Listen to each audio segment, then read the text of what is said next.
सरकार ने सिविल सेवा पेंशन नियम 1972 के तहत ऐसे कर्मचारियों को एनपीएस से ओपीएस में आने का विकल्प प्रदान किया था जो 22 दिसंबर 2003 से पहले विज्ञापित या अधिसूचित पदों के लिए केंद्र सरकार की सेवाओं में शामिल हुए थे। केंद्र सरकार ने अपने सेवारत कर्मचारियों के अलावा रिटायर कर्मियों को भी एनपीएस छोड़कर पुरानी पेंशन स्कीम में शामिल होने का अवसर दिया है। भारत सरकार के कार्यान्वित मंत्रालय लीग शिकायत के अंतर्गत आने वाले पेंशन और पेंशनभोगी कल्याण के विभाग के पास इस तरह के स्पष्टीकरण के लिए सवाल आ रहे थे।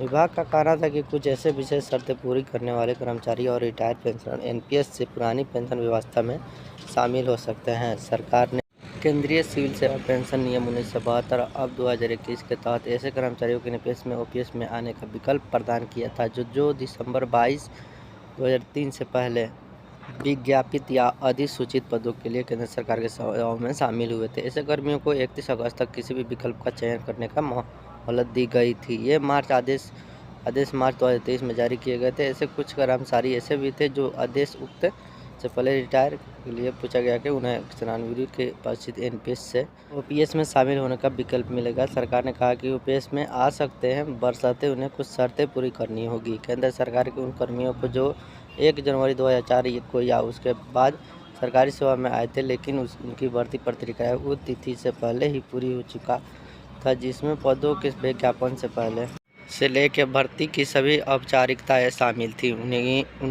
उन्हीं कारणों से ऐसे कर्मचारी जनवरी 2004 के बाद में आए थे। 12 दिसंबर 2023 के एनपीएस लागू होने से पहले उनकी कर्मियों के फाइनल रिजल्ट आ चुका था लेकिन उन्हें सेवानिवृत्ति के 1972 के तहत योजना का लाभ विस्तार करने का अनुरोध प्राप्त हुए। कर्मियों के उच्च न्यायालय और केंद्रीय प्रशासनिक न्यायाधिकरण की शरण ली। वहाँ से जब उन्हें पक्ष में फैसले हुए तो केंद्र सरकार ने 3 मार्च 2023 को उन सभी कर्मियों को ओपीएस में शामिल होने का विकल्प प्रदान किया था। इसके लिए कर्मचारियों को 31 अगस्त तक अपना विकल्प देना था।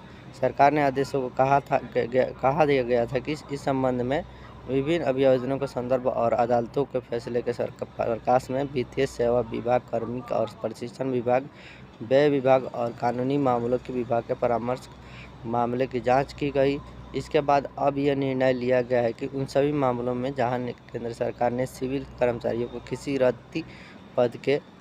रिक्त पद के खिलाफ नियुक्त किया गया है उसकी भर्ती प्रक्रिया राष्ट्रीय नेशनल पेंशन प्रणाली के लिए जारी अनुसूचित तारीख यानी 22 दिसंबर 2003 से पहले पूरी हो चुकी थी, मगर ज्वाइनिंग 1 जनवरी 2004 को या उसके बाद हुई। उन सभी कर्मियों को केंद्रीय सिविल सेवा पेंशन 1972 अब 2021 के तहत कवर करने के लिए एक बरागी विकल्प दिया गया है। सरकारी कर्मचारी निर्धारित तिथि तक अगर इस विकल्प का प्रयोग नहीं कर पाते हैं तो उन्हें राष्ट्रीय पेंशन प्रणाली द्वारा कवर किया जाना जारी रहेगा। यदि कर्मचारी केंद्रीय कर्मचारी सिविल सेवा पेंशन 1972 के तहत कवरेज की शर्तों को पूरा करता है तो उस संबंध में आवश्यक आदेश 31 अक्टूबर 2023 तक जारी किया जाएगा। पेंशन और पेंशनभोगी कल्याण विभाग द्वारा इस संबंध में 20 अक्टूबर को जारी किया गया है।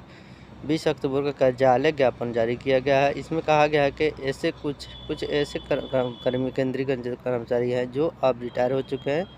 उन्होंने पूछा है कि क्या वे ओपीएस में शामिल होना चाहते हैं, तब उनके ऊपर चयन करने का छोड़ दिया गया है। अगर आप वो आना चाहते हैं तो आ सकते हैं। उम्मीद करता हूँ दोस्तों वीडियो अच्छी लगी होगी। Thank you.